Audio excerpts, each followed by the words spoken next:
Assembly సాక్షిగా ఆ చట్టాన్ని ఆనాడు తెలంగాణ రాష్ట్ర ప్రజలకి ఒక చట్టంలా తయారు చేసే భాగంలో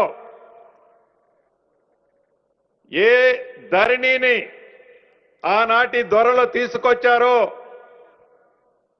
ఆ ధరణిలో లోపాలని భవిష్యత్తులో ప్రజలకు తెలియజేసే ఉద్దేశంతో తెచ్చే చట్టాన్ని ఆపాలని అసెంబ్లీ సాక్షిగా వారు చేసిన ప్రయత్నం రాష్ట్ర ప్రజలందరూ చూశారు.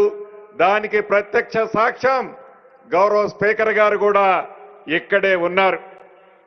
అయినా ప్రజలకు ఇచ్చిన మాటే మాకు ముఖ్యమని గౌరవ ముఖ్యమంత్రి గారి సూచనలతో అద్భుతమైన చట్టాన్ని జనవరి మొదటి వారం ఈ సంవత్సరంలో తీసుకొచ్చి 90 రోజుల్లో ఆ చట్టానికి విధి విధానాలు అంటే రూల్స్ అండ్ రెగ్యులేషన్స్ ను కూడా తయారు చేసి ఆ రూల్స్ అండ్ రెగ్యులేషన్స్ ను కూడా తయారు చేసేటప్పుడు నాకు తెలిసి గౌరవ ముఖ్యమంత్రి గారు ఒక 36-37 గంటలు నిద్రపోయి ఉండరు. చాలా సందర్భాల్లో గౌరవ ముఖ్యమంత్రి గారిని మేము విసిగించుంటాం. అయినా ఓపికగా ఒక చట్టం చేస్తున్నాం.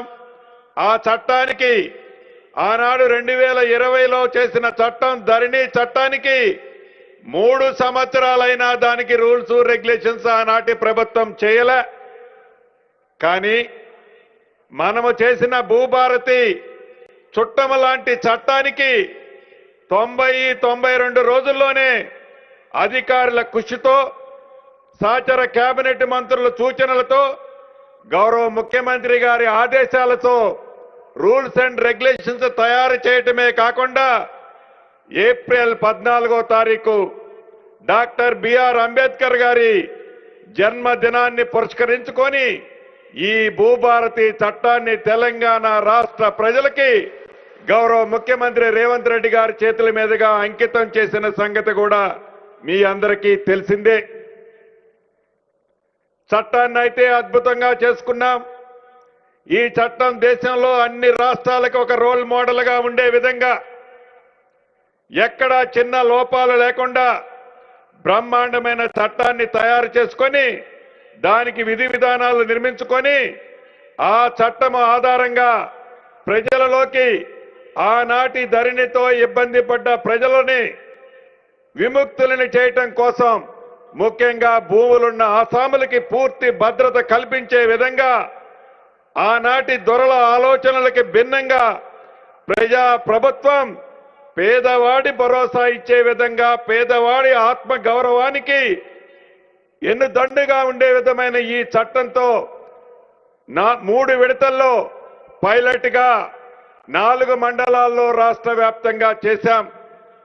ఈ చట్టం యొక్క ఫలితాలు ఎలా ఉంటాయని తర్వాత ప్రతి జిల్లాలో 32 జిల్లాలలో ప్రతి మండలంలో మళ్ళీ చేశాము ఒక గ్రామంలో. అవి అయిన తర్వాత జూన్ 2వ తారీఖు నాడు రాష్ట్ర అవతరణ దినోత్సవ సందర్భంగా రాష్ట్ర వ్యాప్తంగా ఆ ధరణితో ఇబ్బంది పడ్డ రైతన్నలకు భూములున్న ఆసాములకు పూర్తి భద్రతతో ఉన్న ఈ చట్టంతో అప్లికేషన్లు సేకరించడమే కాకుండా గడిచిన ఈ 2.5 నెలలలో ఏవైతే ఆనాడు రాష్ట్ర వ్యాప్తంగా 8,65,000 అప్లికేషన్లు వచ్చాయి. అదనంగా ఆనాడు 2020 చట్టం చేసేటప్పుడు ఏదైతే సాదా బైనామాలకి మీరు అప్లై చేసుకోండి ఆ సాదా బైనామాల సమస్యల్ని పరిష్కరిస్తామని చెప్పిన ఆనాటి దొరవారు ఆ చట్టంలో సాదా బైనామాల అంశాన్ని పెట్టని కారణంగా ఆన్లైన్లో అప్లికేషన్లు అయితే తీసుకున్నాం. కానీ ఒక్క సమస్యకు కూడా సాదా బైనామాల సమస్యలు పరిష్కరించలే. దాని ఆధారంగా ఆనాటి దొరవారి ప్రభుత్వంలోనే కోర్టుకి కొంతమంది పిల్లి రూపంలో వేశారు.